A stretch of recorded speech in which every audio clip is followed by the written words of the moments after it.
Welcome back to another video, everybody. So today is not a fun topic. I've actually been avoiding trying to make this video.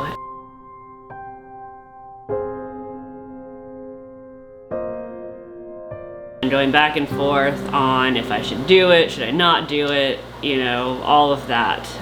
But I really think that this is something that should be talked about within the hobby, and a lot of YouTubers do not show this type of thing. And I just don't want to hide anything from y'all. So today's video is all about this tank behind me here. As you can see, it's not doing so well. What it all comes down to is I didn't quarantine fish like you should. That means that if you put fish that were from somewhere else that had a sickness into your tank that has healthy fish in it, those healthy fish now become sick. Whatever this disease was that the new fish had, I still don't know what it is. I've lost over half of my fish that were in here. Yesterday I actually lost my most favorite fish in the fish room, which was really not a fun time. And it all comes down to me not being a good hobbyist and not doing what I should have done in the beginning. This should have all been avoided. At least, you know, I may have lost some fish, but it wouldn't have been over half the fish that were in this aquarium.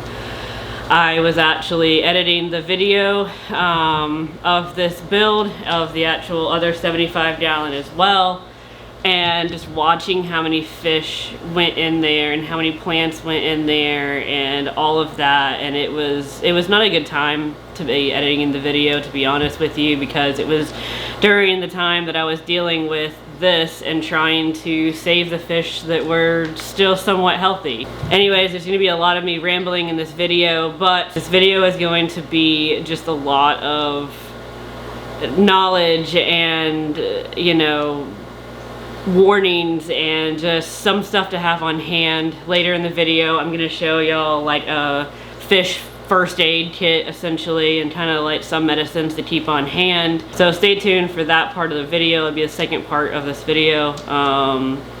But I'm going to take you back a few weeks ago, probably over a month ago at this point, to what this tank started as. I'm not really sure what happened, because this tank and that Asian inspired tank to my left were all set up at the same time.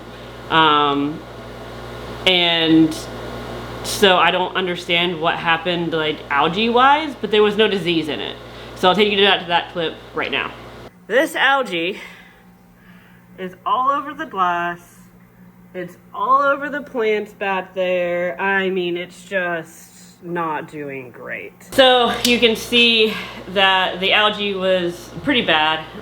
It wasn't just on the glass, it was all over the wood and all over the plants and all of that. And I'm not really sure why that happened sometimes, because I don't know the nitty-gritty and the science. However, it does happen sometimes, and the Asian tank is doing absolutely wonderful right now. I will show y'all an update about that in a little bit. But it's one of my favorite tanks I have currently. It's doing really well. All the fish are very healthy. The plants are doing phenomenal in there as well. So I'm not really sure what happened with this tank. And then I came back from out of town and put some fish in there, and then I started getting this like white splotchy stuff on the fish. Was hoping it was just like ick or even epi, honestly even velvet, because those are semi-easy to treat. But I just, you know, I lost fish after fish after fish, and it just wouldn't go away, and I thought I would have it under control and then it would go back down again. I will show you all some clips of it now. Forewarning, it is not pretty, but I will show y'all right now.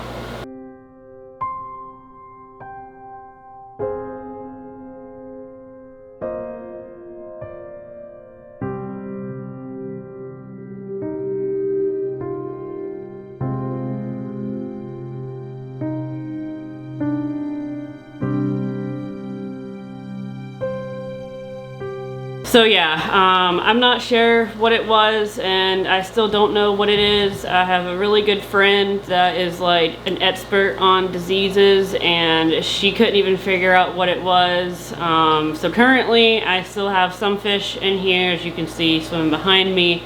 Thankfully all of my electric blue acaras survived. But yeah, my favorite fish of the fish room, which was a koi angel, was absolutely stunning, and I have had him since he was, you know, a little bit of a quarter size. He was only probably about that big currently. I fell in love with him at PalmStreet Aquatics, and he let me have him, and I just grew attached to that fish, and he was fine until he was fine until yesterday. I had been watching him closely. He never even got any white spots on him. I'm calling him a him. I'm not 100% sure. It's kind of hard to set angels. But yeah, I'm gonna go ahead, pop up some pictures and some footage of him from pondside and from me having him here. Just swim in peace, little man, because he was an awesome, awesome fish.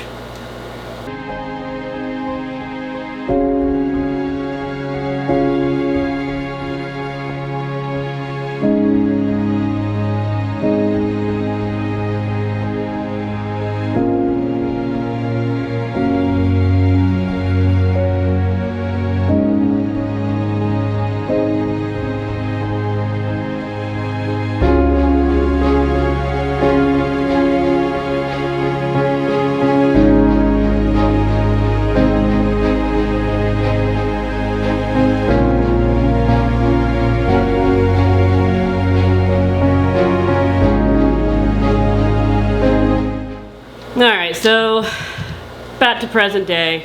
I think, I don't know, because every time I think I have this under control, I'd lose another fish or something else pops up. So what I'm going to do is I'm going to go ahead and break this tank down completely again. I'm just gonna do a time lapse of it. Y'all have seen me break down tanks on this channel. It's the same thing. The only thing I'm gonna do different is really try hard not to contaminate anything else while I'm doing it. So I'm not gonna try to not get water into like that tank over there or like anything like that, because I don't know what this was and I don't want it to spread. I don't know what to do with this tank afterwards. Once I break it down, I'm just gonna do a bare bottom for a little bit. I'll probably put some more sand in there or something for the cories, just a little thin layer or something in the corner or something. But this way I'm going to be able to monitor all of the fish and do another treatment of what worked, and just hope that this is the end of it, and hopefully I can save what fish I do have left in here. But with all this stuff in there, I can't see the fish and I can't monitor them very well. And if a fish dies and crawls into some, you know, nook or cranny or something, like, then that's just gonna cause ammonia and all of that. So I'm gonna go ahead and just break it all down. And also from the treatments and everything, a lot of the plants did not survive. The plants that did survive, I will see what they look like once I take them out of the tank. That's the next step in this process, and honestly I'm not looking forward to it. Yeah, enough of me rambling. I'm going to start breaking this tank down.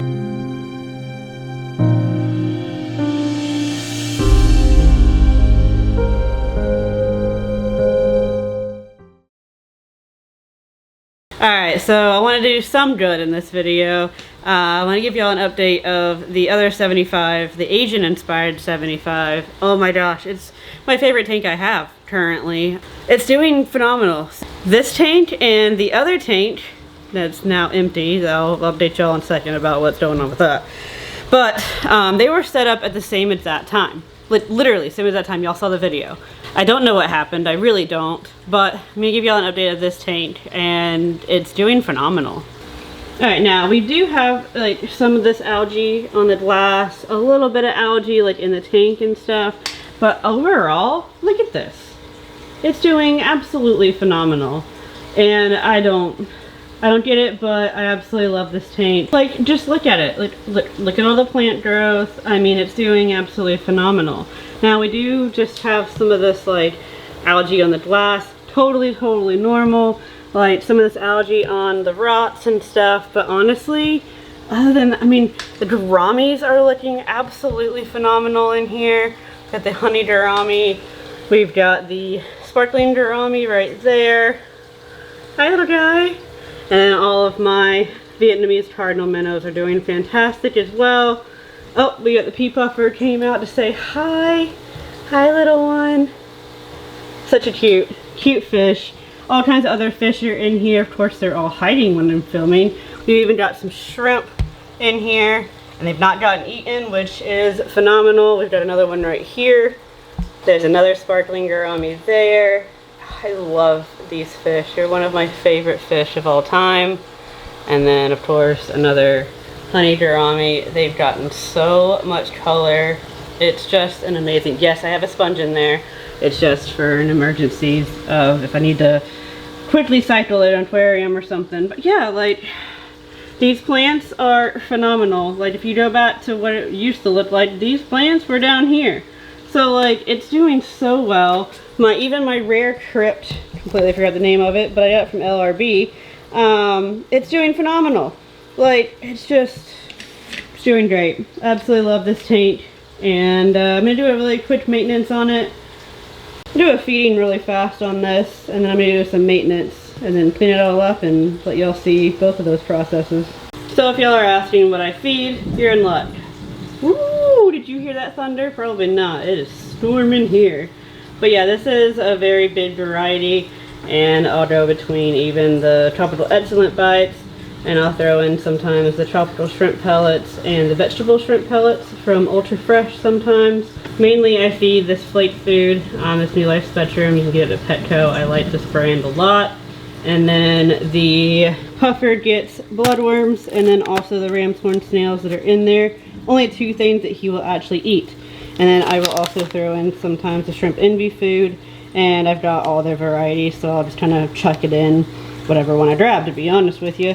But today I'm going to do some flake and some bloodworms. The flake will feed all of the Vietnamese minnows and the dojos, and even, oh yay, the bamboo shrimp came out. Hi! Yeah, the powder will feed them. I've got 3 of them in here. They're absolutely awesome. But yeah, the flake food will feed even the gouramis, the minnows, and also the dojo loaches, and hopefully they'll come out for feeding.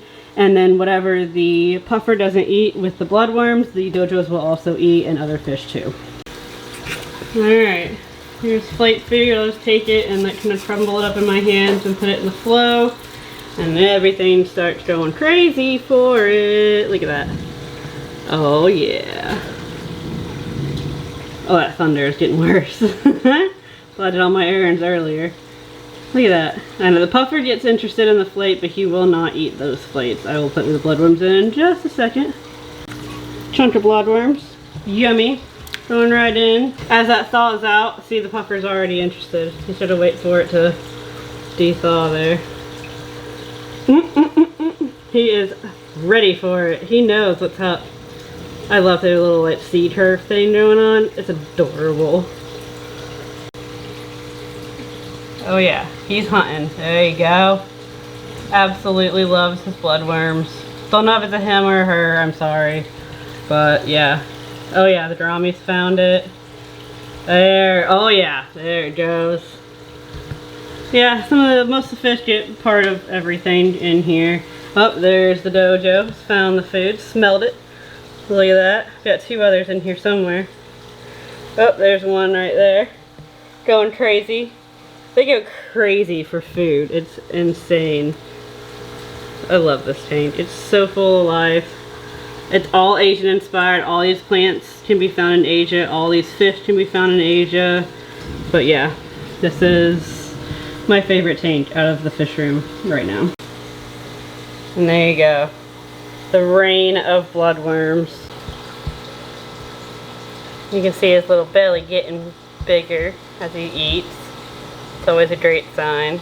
Thankfully he does eat bloodworms, but his favorite is ram's horn snails, so. But I'm glad I can supplement his diet with something besides snails. And there are 2 of them. They are searching for any food they can get. I love these guys so much. These have gotten so much bigger since I got them. I got these from Toy Smart like a few months back, and they have grown so much. Uh-oh, uh-oh. Oh yeah, they hit the jackpot now. Oh, look at that. They're like, yes, I found it. I knew I smelled it somewhere. It's like a buffet. Surprised the 3rd one hasn't found it yet. But yeah, they just sit here and munch down. Ooh, sorry. That kind of scared me a little bit. Y'all definitely heard that. That is a lot of thunder happening. Ooh, summer has definitely hit Florida. I've missed these storms. Before anybody says anything, I have been up in the mountains in Asheville for years. I have not had these Florida storms, and I'm not used to them anymore. So yes, it did scare me a little bit, and I jumped with a camera in my hand. But you know what? Oh well. I'll get used to them again. I absolutely love storms. Like, I wanted to be a storm chaser as a kid, and honestly, if I got a chance to do it, I would do it again. So if anybody has any connections, you know where to put it. Well, the 3rd one joined the group now that they've spread everything out. But yeah, there's all my 3. They're a really good group of dojos, and I love them. They're one of my favorite fish. It's kind of one of the fish that got me into this hobby, so I'm so excited to have him back. And now he's all stuffed. He is happy and swimming around. He's still looking for food. Yep. He's a good little puffer. Sometimes it's really hard to feed these guys. But yeah, there you go. There's the feeding of the 75. This is a part of the video where I'm gonna test my knowledge and share it with everybody here. So y'all seen the title of this video, Fish First Aid, whatever I put it as. This is the box that I keep all of my stuff in. I put, you know, a little Fish First Aid on there so I know what's going on. But yeah, this is my go-to when something's going on. It's really good to keep a wide variety of different meditations and different treatments and stuff like that on hand, because you never ever know what's going to happen, i.e. this crazy tank. So I'm gonna go through and share some of the stuff that I keep in my first aid kit. Depending on your fish, you might keep something different. This is not sponsored by any means, but I'm going to tell you what brands that I prefer. You know, it's just a preference. I don't like to use anything API.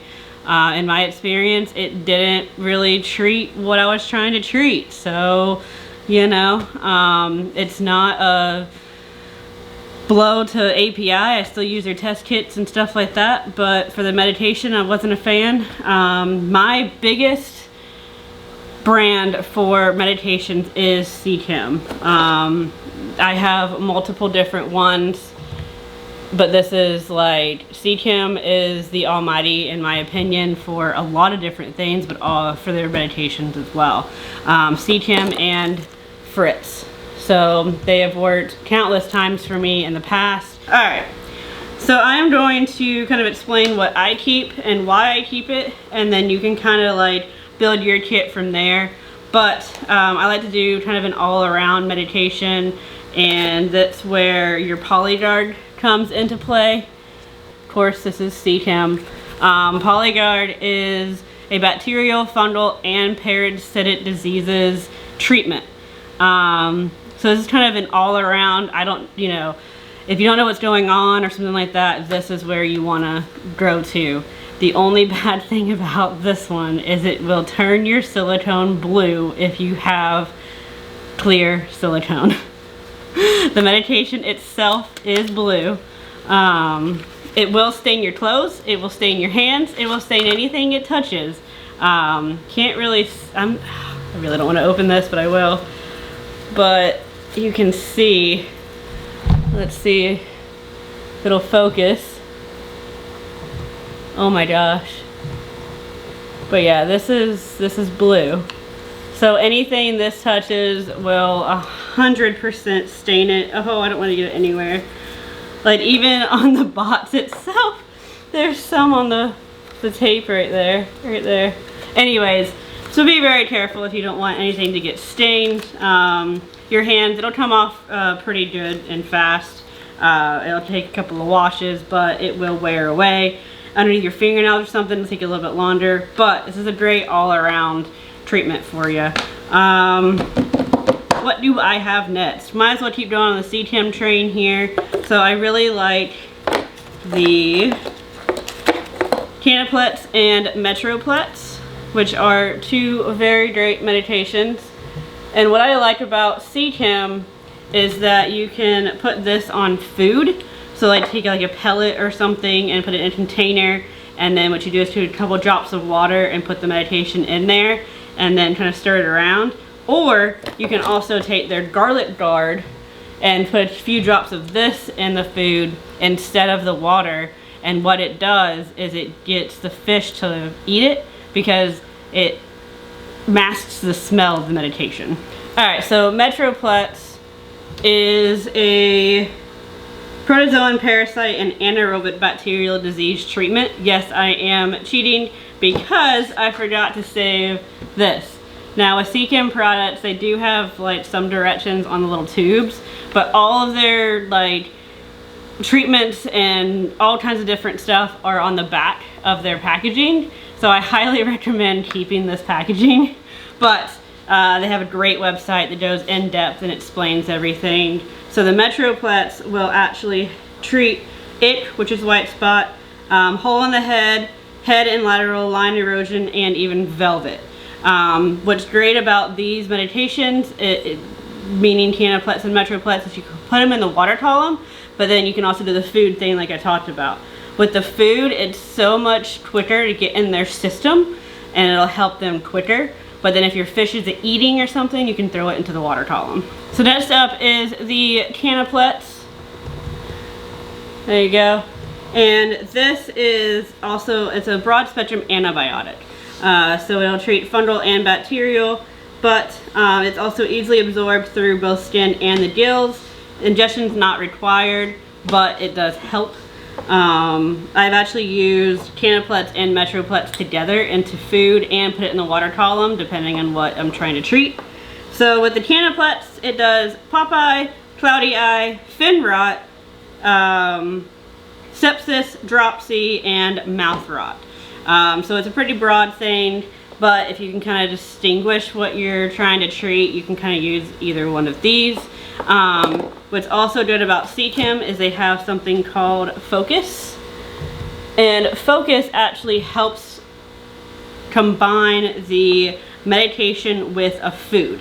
So it actually creates almost like a bond, and then it keeps it on the food when you put it into the water, into the aquarium, so the fish gets more meditation. Alright, next up is methylene blue. This is a great all-around medication as well. It's a general disease prevention. It's effective against fungus, prevents fungal growth even on fish heads. A lot of people use it for breeding and stuff. But what happened in this 75 is I was trying to use like a combination of like this stuff, and it just wasn't working, and I don't know what it was or anything like that. So I kind of went back into the OG treatment plans and stuff, and I grabbed some methylene blue and just plain old aquarium salt, and that was the only thing that helped them. And I still don't know, I keep looking at them, they're over there, the survivors anyways, and it was some kind of relief. I honestly don't think it was treating it. I think it was just giving them some kind of relief, kind of like us in like chicken noodle soup or something. So I'm not really sure what happened. Nobody knows what this disease was still to this day, and I'm honestly scared to put them with other fish, but I have since moved them to a different tank because I want to clean this tank out, and I'm probably gonna try to put some fish into that other tank and just kind of see what happens. You might call it unethical, but I've got to see if this disease is still present. So I'm gonna have to put some other kind of fish with them just to see what happens. So going on to different kinds of meditation as well, we've got the Fritz Paraclins right there, and we've also got Fritz Expel P. So the Expel P is very good for parasitic. So things like Calamanus worms, you know, the things you can see.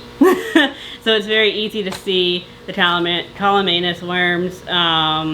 It is, you know, a dewormer. So if you get a lot of your, like the puffer that I have, I dewormed him because he had to have been caught from the wild. And anything from the wild you want to deworm. Usually a fish store will say if they're wild caught or not, if it's like a local fish store. But if you're going to a big box store, sometimes they don't even know. If they are kind of like wasting away or, you know, getting skinny, sometimes you can see the worms coming out of the vent, stuff like that. It's always good to do this one, the Expel P. It's a great fast acting, fast working thing. It gives you detailed instructions. If you want to take a screenshot of that, that is all their instructions for it. It's a great meditation, and I've seen it work super fast and it's super effective. The big thing you want to do is if you are treating parasites or worms or whatever, is you want to be very diligent about getting any kind of parasite off of that substrate. So it might expel them from the fish, but you want to get it out of the tank as quickly as possible. So the Paraclins onto that. I know I'm trying to go back and forth in this video, but the Paraclins is another parasitic. But this is more of your like velvet, your fish lice, hole in the head, gill and skin flutes, stuff like that. It just is great to have kind of, you know, different forms of different meditations. So yeah, yes, this might be something similar to CTEM, but it's good to sometimes have multiple options for you. So it really depends on what you're treating. And then next up is the Prazi Pro, which is also a good meditation to have on hand. That you can use most of these on freshwater and marine, which is a really good thing. This is going to be your flukes, tapeworm, flatworms, and I am not going to be able to pronounce that. Turbellor anus? I don't know. Anyways, but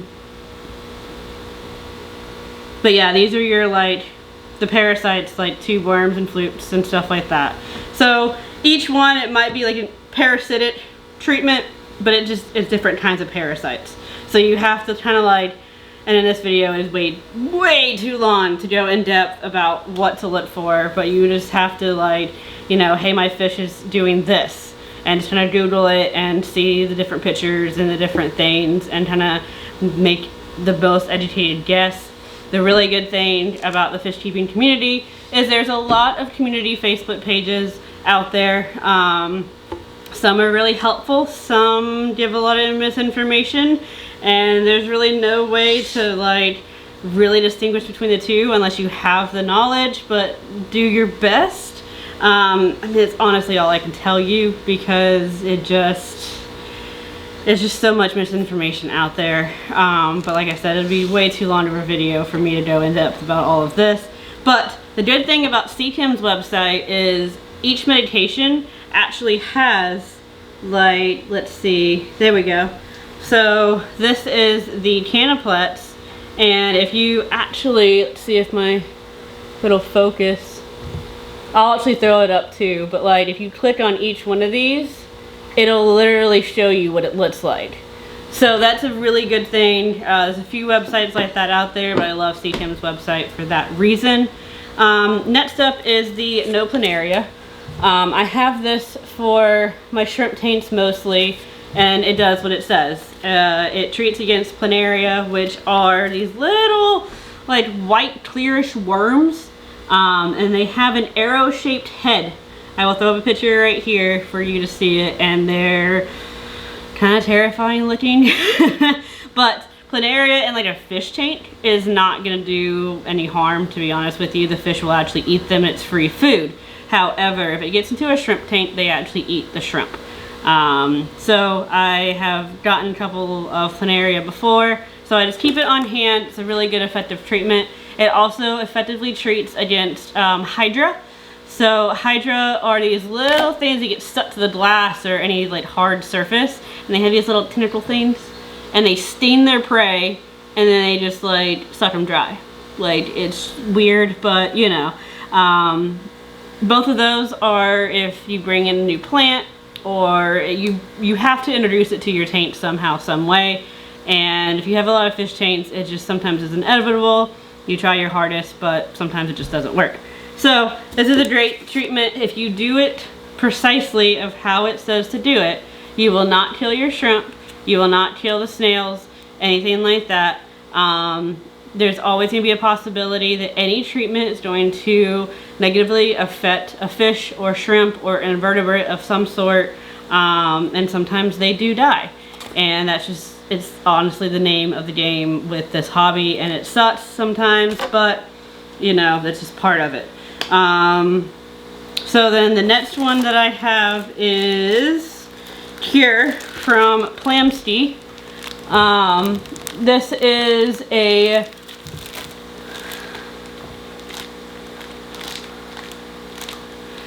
is a shrimp antibiotic specifically for shrimp. So what happens sometimes is if you do a lot of work in your tank and stir up the substrate or stir up a lot of stuff, this bacteria will get into the water column, and that will kill a shrimp very, very quickly.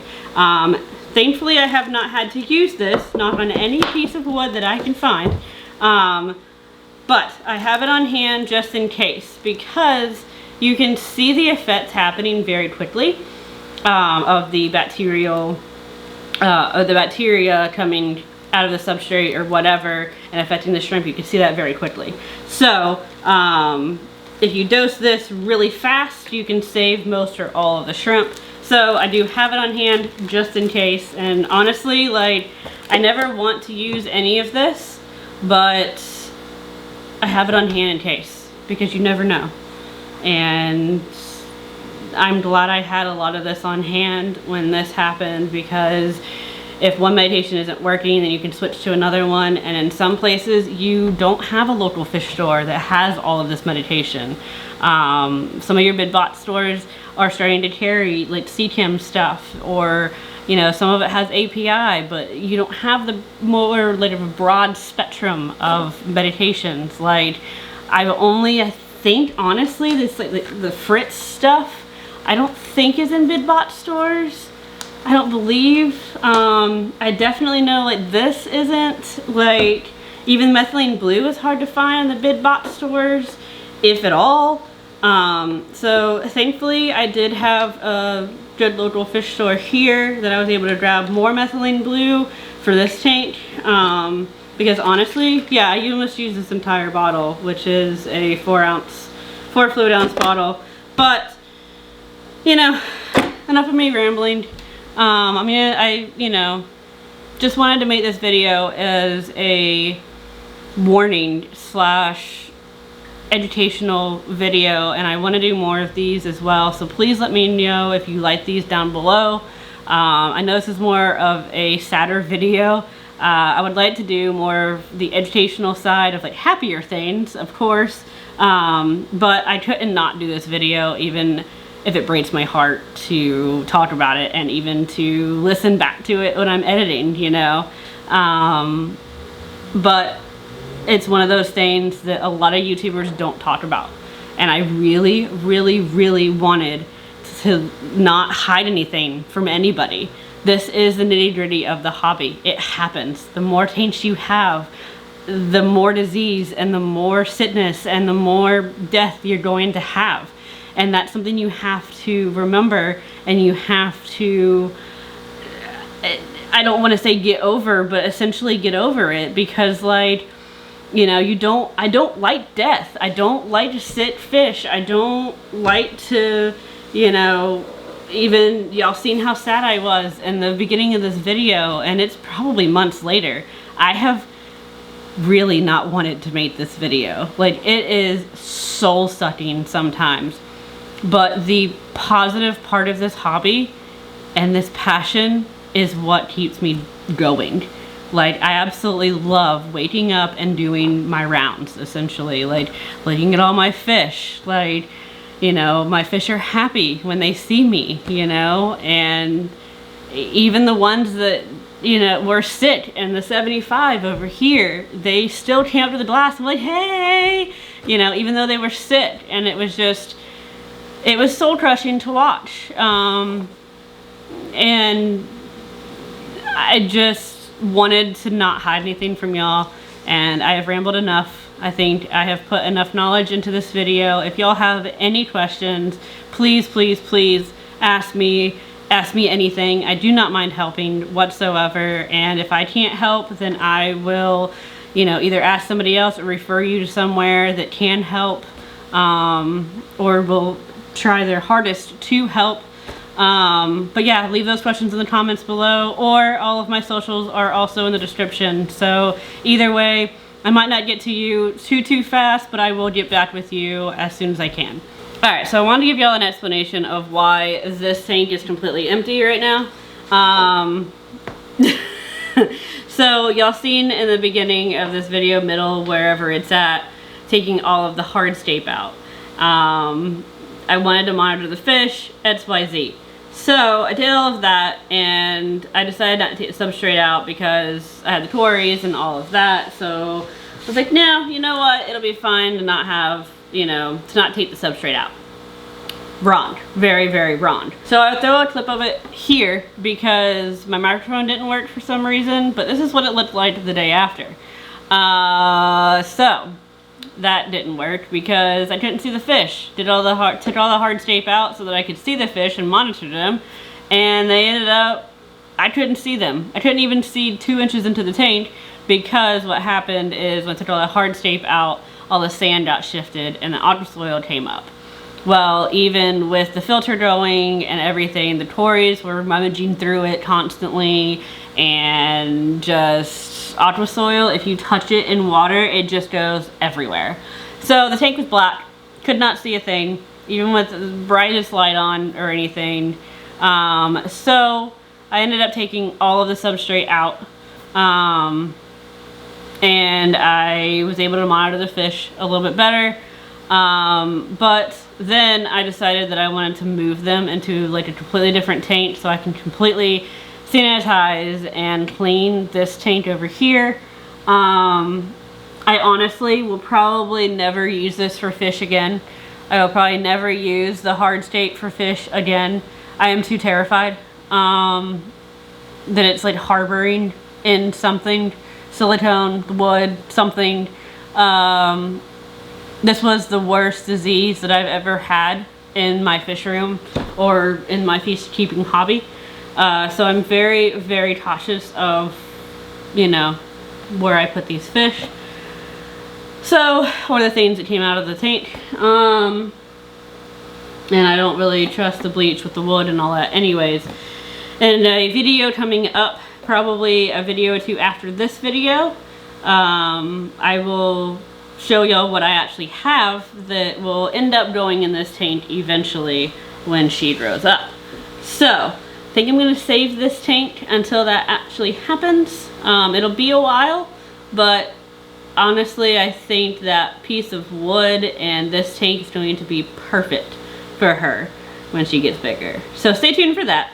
Alright, enough of me rambling. These are the fish that did survive. This is a temporary tank, and of course it's cloudy and kind of nasty looking because there's a lot of tories in here. A lot of the tories did survive. So whatever this disease was really affected the tetras and the rainbows. I had a very big school of these cherry tetras, the ones with the black lines on them, and I only have 2 left. I had countless these like rainbows.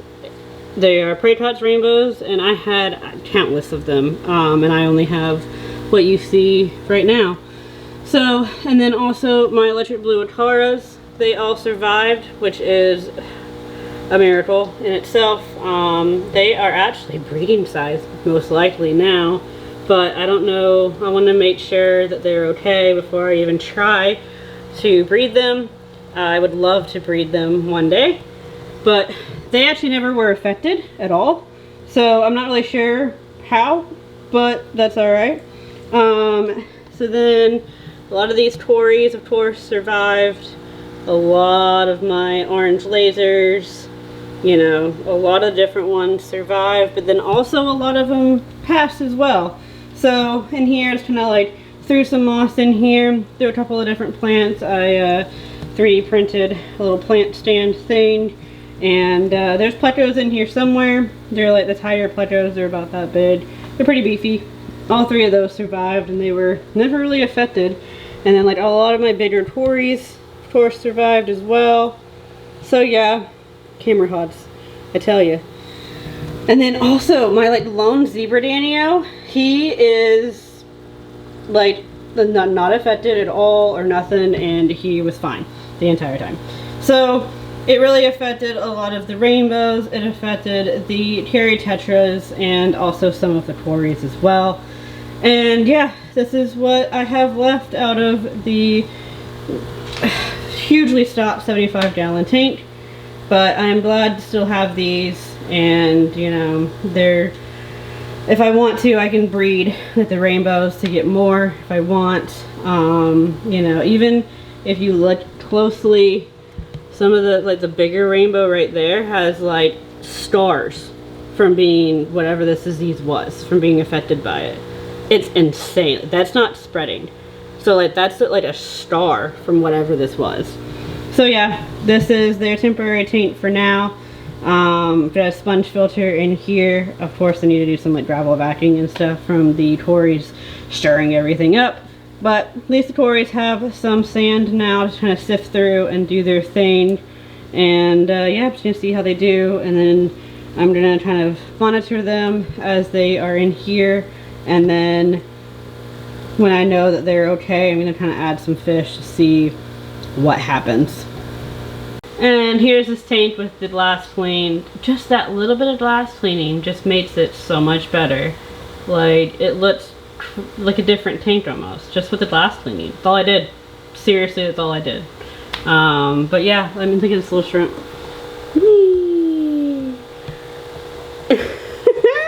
I honestly threw these shrimp in here thinking they were probably gonna get eaten, and they still like they free swim. It's so funny.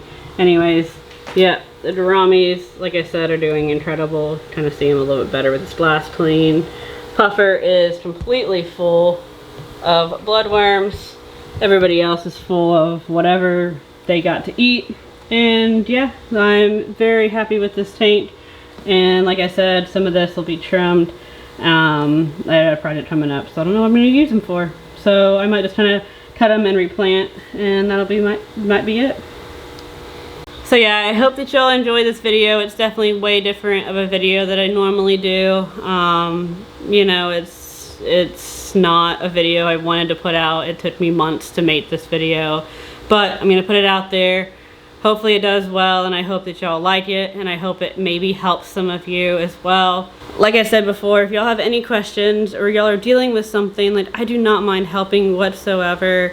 Like I said, I will get back with you as soon as I possibly can. And you know, we're all in this together, and we all have the same passion.